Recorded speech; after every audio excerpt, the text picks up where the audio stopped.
Volviendo un poco a la historia del cliché, hay que decir que en cuanto al tema de las indulgencias en la Edad Media eran escandalosamente corruptas. Tan corruptas que el franciscano Juan Vitrier había sido encadenado en la Sorbona a causa de oponerse justamente a ellas muchísimo antes de que Lutero incluso levantara o pensara en levantar su voz. En palabras de Vitrier decía: no hay nada más corrupto y escandaloso en la iglesia que el tema de las indulgencias, o no hay nada más temerario, decía textualmente, que decir que se puede con dinero ganar el favor divino. De hecho, Vitrier no está innovando en ninguna de sus críticas, está apelando justamente a lo que Pedro hizo con Simón el Mago cuando Simón el Mago le ofreció dinero para recibir el don del Espíritu Santo. De hecho, de ahí viene la palabra simonía, tratar de hacer negocio o mercadeo, o tratar de hacerle creer a la gente que a través de una suma de dinero puede recibir un don divino. Vitrier está diciendo que las indulgencias son una tremenda simonía, cuando dice: no hay nada más corrupto y escandaloso que hacerle creer a las personas justamente eso, que pueden ganar el favor divino a través del dinero.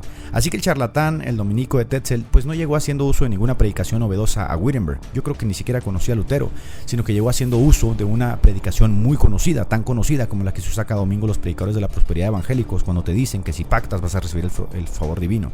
A Vitrier, lamentablemente, la iglesia le hizo retractarse de sus palabras o pena de muerte, y esto le permitió vivir sus últimos días en su convento de Saint-Omer, pero con Lutero la cosa no funcionó igual. Lutero, obviamente enterado de esta polémica, no estaba innovando en nada, como dicen los católicos, que se sacó cosas de la cabeza y que sobre esas cosas, establecido sobre esas cosas, desarrolló su doctrina. La realidad es que Lutero solo retomó el debate que ya se gestaba hacia dentro de la iglesia en la que él era monje, la iglesia católica. Se gestaba a causa de la corrupción, y usó la frase de Vitrier en 1516 en uno de sus sermones al decir: predicar que las indulgencias pueden rescatar a las almas del purgatorio es demasiada temeridad, punto. De hecho, uno puede estar totalmente en desacuerdo y mostrar toda la indignación posible contra ese charlatán de Tetzel, quien con astucia y con buena oratoria atrajo a multitudes utilizando esos dos versos machacones de conciencia que decían: apenas caiga la moneda en el cofre, el alma saltará al purgatorio. Pero Duplessis de Argenta, en su colección Ludicidorium de Novis Erroribus, dice que dicha frase sería predicada desde 1482 en los labios de todo predicador de indulgencias, y que se había convertido en un cliché representativo del tema. Y aunque muchos de estos eclesiásticos aparentemente fueron censurados por dicha frase, con el tiempo la frase se convirtió en obligatoria a la hora de extender los perdones papales. Es decir, Tetzel no estaba innovando o trayendo una frase nueva. Esta frase era clásica, todos los predicadores de indulgencias la utilizaban, y la utilizaban justamente para bregar con el sentimentalismo y las emociones de las personas, del populacho. Argentes, profesor de la Facultad de Teología de París, hizo caber su imponente colección de juicios sin folios y nos transmite la frase tal como fue utilizada: toda alma del purgatorio vuela inmediatamente al cielo, es decir, es liberada inmediatamente de toda pena desde el momento que un fiel pone una moneda de 6 blancas por manera de sufragio o limosna en el cepo, en el cofre, confesando de boca los pecados y después visitando 7 iglesias reverenciadas y recitando 5 Padres Nuestros y 5 Aves Marías. Es decir, este fetiche terrible, Lutero está totalmente embebido de él. Lutero no está enfrentándose ante una argucia, ante una charlatanería nueva, sino a una muy conocida en su tiempo, una muy común en su contexto, y su reacción pues no va a ser diferente a la manifestada en 1515, 1516, 1517. Es decir, no es que Lutero en 1517 un día se levantó y dijo: voy a pegar 95 tesis. Si uno lee las obras de Lutero desde 1515, él muestra mucha indignación sobre la corruptela, la tremenda corruptela del tema de las indulgencias. Tan corrupta era la cosa que Lutero no es el propiciador o catalizador del tema. El tema ya era abarcado por muchos predicadores que utilizaban justamente esa forma de predicar las indulgencias. Así que desde 1515 Lutero combate desde el área académica, arguye, responde, predica a los estudiantes en primer lugar en sus cursos teológicos y luego después a los hombres doctos su desacuerdo en cuanto a estos temas que para él son importantes dentro de su quehacer teológico, pero que poco a poco obviamente van a ir haciendo que Lutero tome la figura de jefe de escuela, y así en septiembre de 1516 redacta y hace discutir bajo su presidencia su candidato Bernardi de Waldischker una tesis de Viribus et voluntate homines sine gratia, la fuerza y la voluntad del hombre sin la gracia de Dios, que nos empieza a mostrar justamente la liberación de las ideas aristotélicas.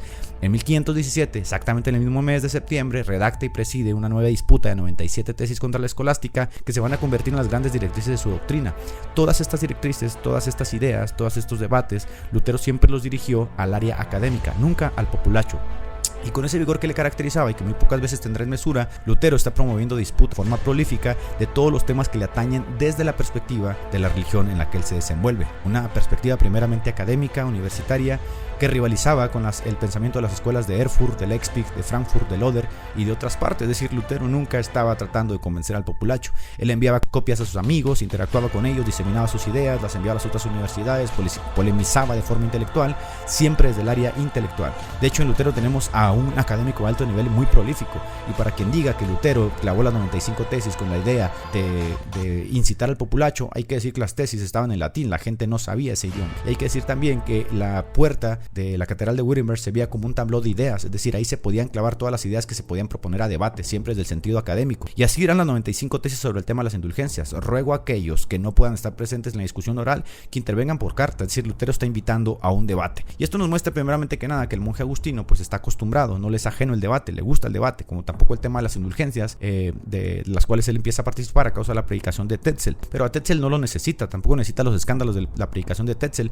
porque él está profundamente embebido del tema, ya que el tema no era nuevo, es decir, el tema era muy viejo. El tema de la corrupción de las indulgencias era muy viejo, y tampoco es ajeno al tema porque en donde él vive, el fraile agustino se encuentra en las tierras del electo de Sajona, de Federico el Sabio. Para quien no sepa, este príncipe manifestaba, según esto, una de las piedades más tradicionales al mostrarse preocupado por poner ante la población de Wittenberg una colección de reliquias preciosas que atraían a la ciudad a millares y millares de peregrinos, así como cuando los católicos van el 12 de diciembre a la catedral de Guadalupe, o los que van y celebran a San Juan hasta de rodillas. Este hombre tenía en la catedral de Wittenberg una colección de reliquias preciosas que atraían a su ciudad a millares de peregrinos, entre los que se encontraban pedazos de pañales del niño Jesús, briznas de paja del pesebre de Belén, cabellos de la Virgen, gotas de su leche, fragmentos de los clavos de la crucifixión, varas de la pasión. Obviamente que en un paroxismo de piedad ignorante eran veneradas y adoradas para alcanzar a través de ellos la satisfacción de la conciencia y el perdón de los pecados, y todo por una módica suma de dinero.